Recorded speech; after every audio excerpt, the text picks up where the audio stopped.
What if I told you that Africa was connected to the world long before Europe arrived, but that connection later became one of the darkest chapters in human history? This is the story of the slave trade. For centuries, Africa had powerful kingdoms, trade networks, scholars, and cities. But between the 7th and 19th centuries, millions of Africans were captured, sold, and forced into slavery through three major systems: the Trans-Saharan, the Indian Ocean, and the transatlantic slave trade.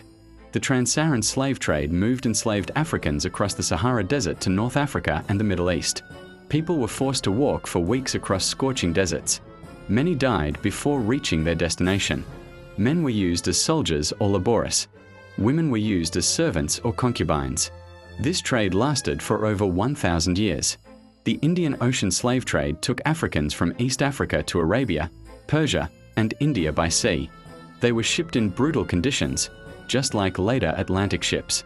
Families were torn apart. Cultures were displaced. This trade is often forgotten, but it destroyed countless lives. Then came the most devastating one, the transatlantic slave trade. Over 12 million Africans were shipped to the Americas. They were chained, beaten, starved, and treated as property. Many didn't survive the journey known as the Middle Passage.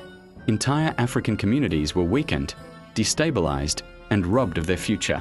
But here's what history often leaves out: Africans resisted. They fought back. They preserved their languages, music, religions, and identity. Even in slavery, African culture survived. The slave trade tried to break Africa, but it did not erase its spirit. Remember the pain, honor the resilience. Tell the story. Don't forget to like and subscribe for more history.